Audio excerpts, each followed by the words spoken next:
What if one simple change in your daily coffee routine could help control your blood sugar naturally? Before you take your next sip this morning, there is something important you need to understand, something that could genuinely change the direction of your health. I am not talking about any miracle formula. I am not selling anything at all. I am talking about coffee, that ordinary drink sitting in your kitchen right now, and one small detail that changes everything, the way you drink it, and the timing in which you drink that cup. Over the years, I have closely followed hundreds of patients living with prediabetes and type 2 diabetes, especially people over the age of 60. And what I am about to share with you today is something that has truly transformed the lives of so many of them. My name is Dr. William Lee, and I want you to stay with me until the very end, because this matters more than you think. We are facing a silent crisis. Diabetes cases have climbed dramatically over the last 2 decades. Today, tens of millions of people are living with this disease, and the numbers keep rising every single year. Among seniors over the age of 65, the prevalence reaches an astonishing level, roughly 1 in every 3.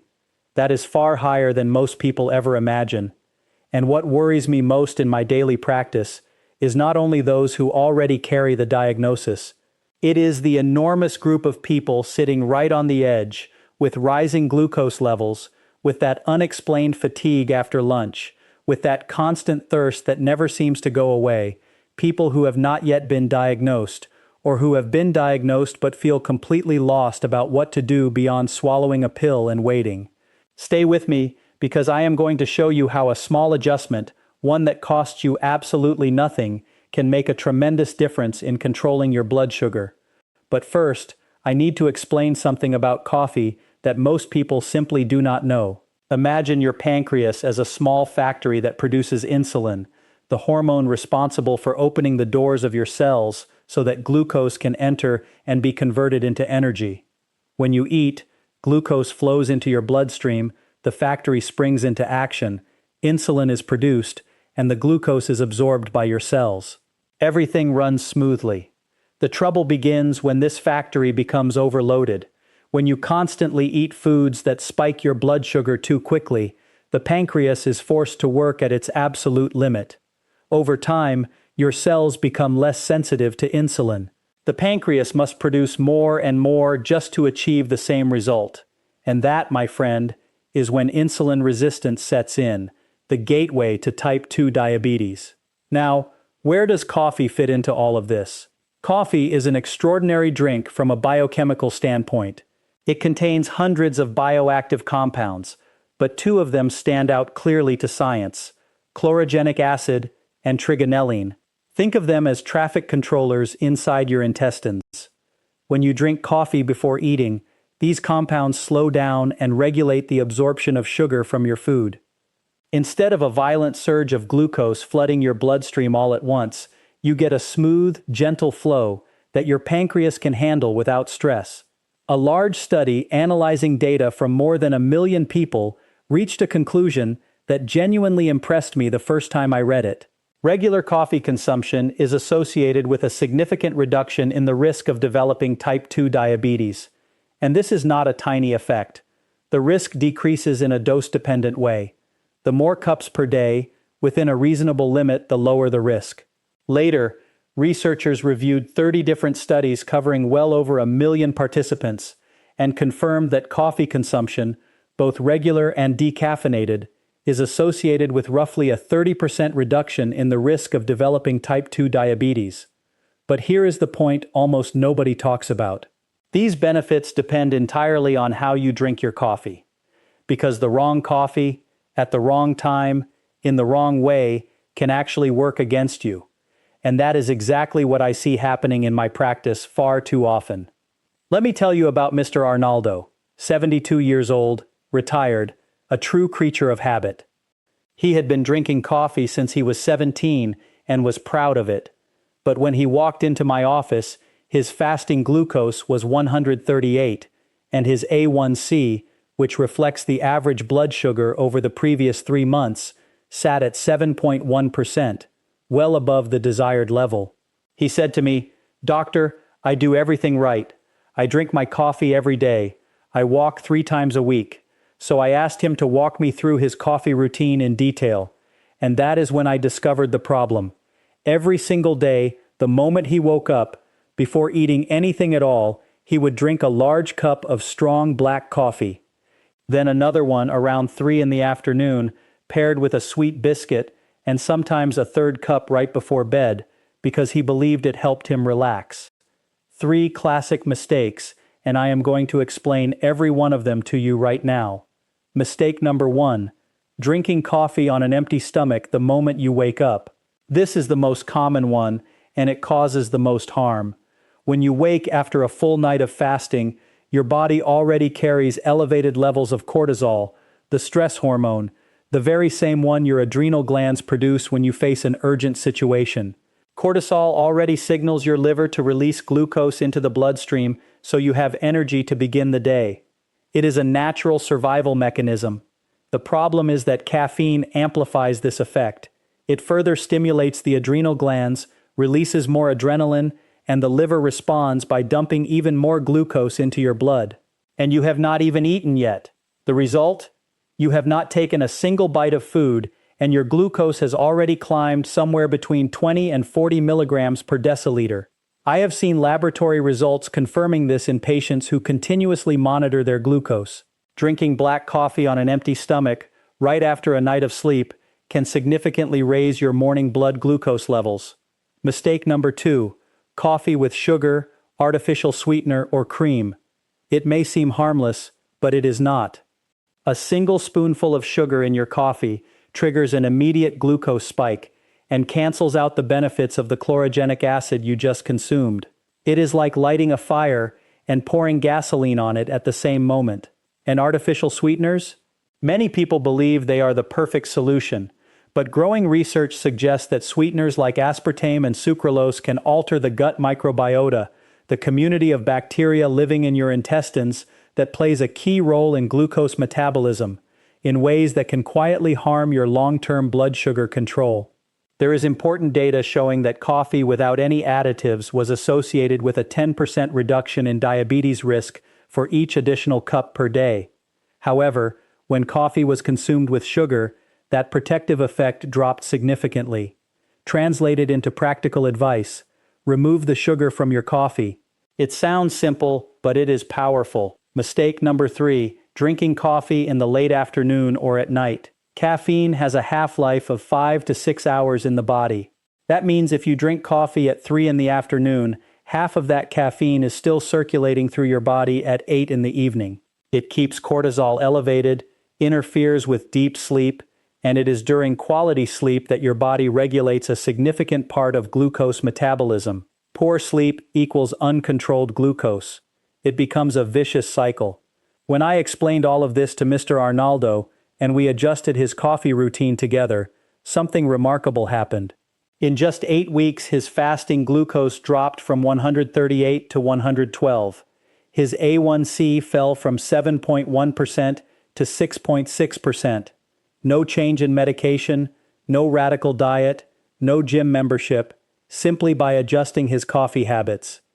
Now let me show you exactly how you should be drinking coffee to extract every ounce of benefit that science has already proven. But first, I need to ask you something.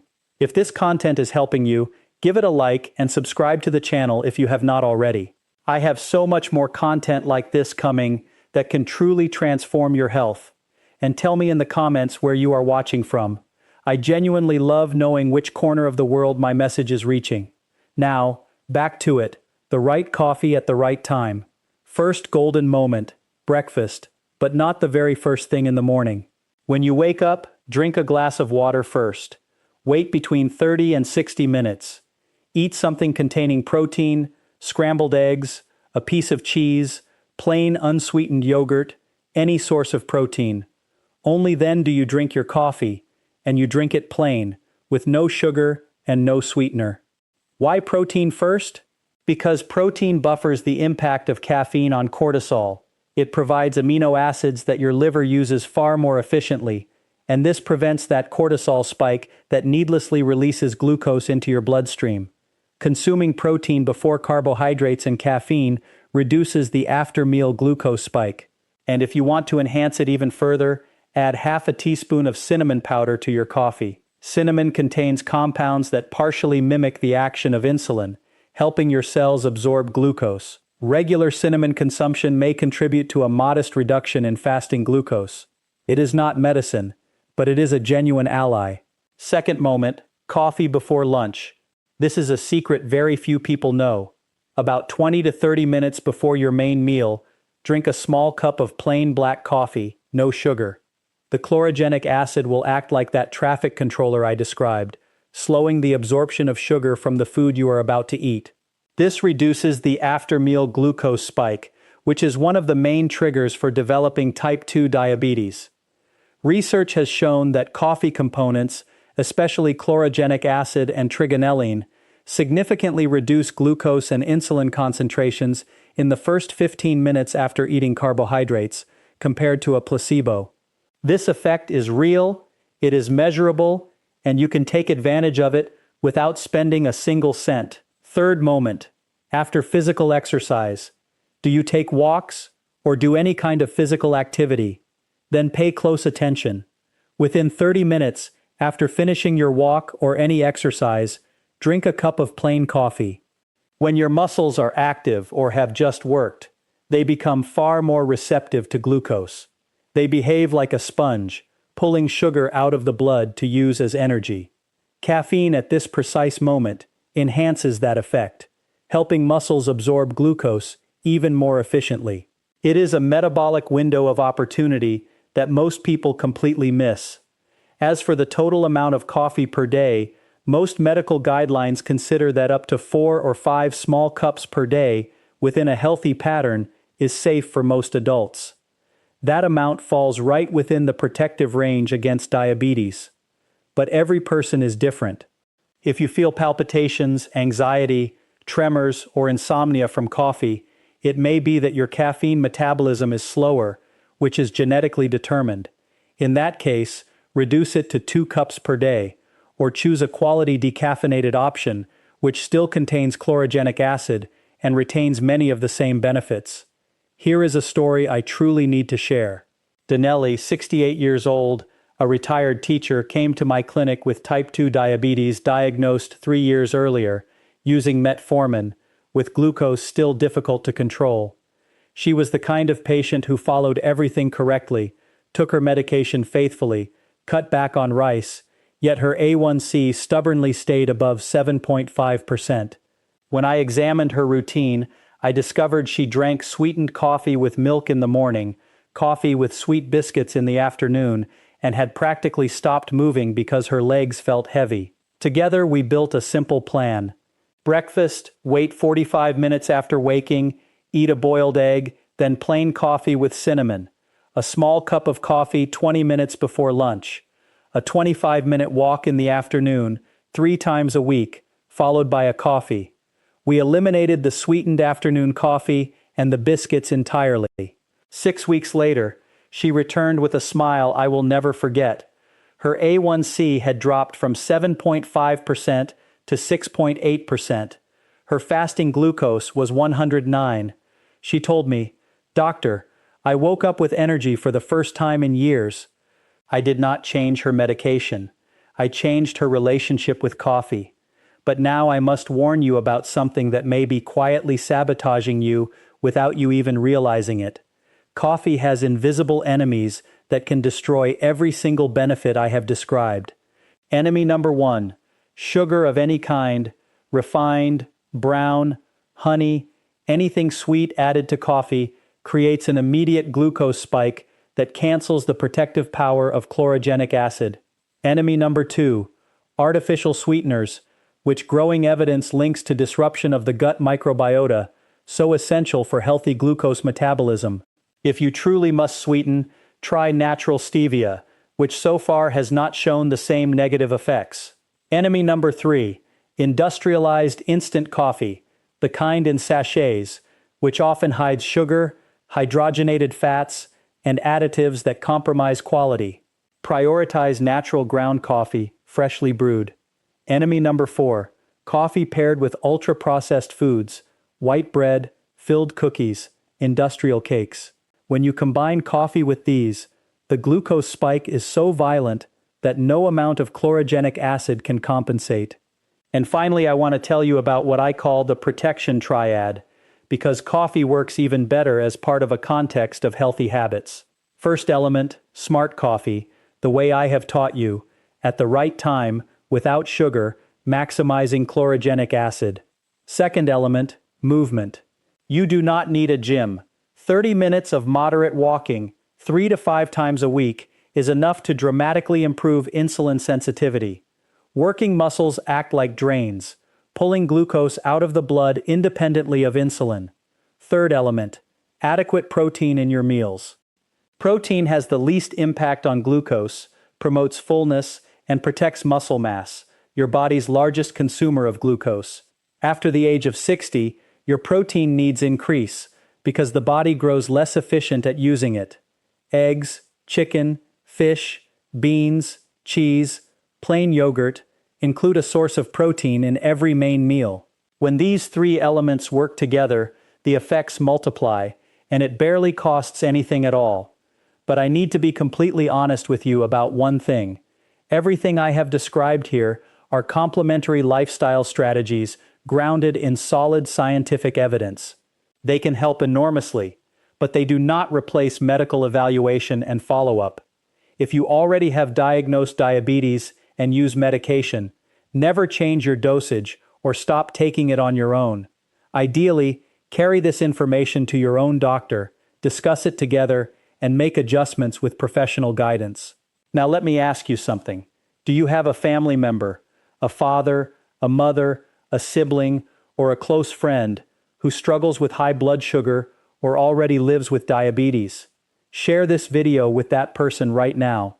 You might be handing them information that changes something profound in their life. Quality information rooted in science is one of the greatest gifts we can offer to those we love.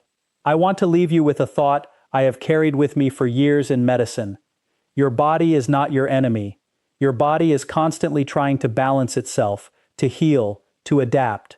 When glucose rises, when fatigue lingers, when your legs swell, these are signals. They are your body's cries for help. And very often, what it is asking for is not another pill. Sometimes, it is a small change, like the timing of a single cup of coffee. Health does not live in the pharmacy. It lives in your daily habits. In my next video, I will reveal the 5 foods that people with prediabetes need to eliminate as soon as possible, because these foods silently inflame glucose levels, and most people have absolutely no idea. Make sure to turn on your notifications so you do not miss it. It has been a genuine pleasure being here with you today. Take good care of yourself and take good care of those you love. Your health is shaped by the small choices you make every single day, so make them count. Start with one simple change today, and your future self will thank you. I will see you in the next one.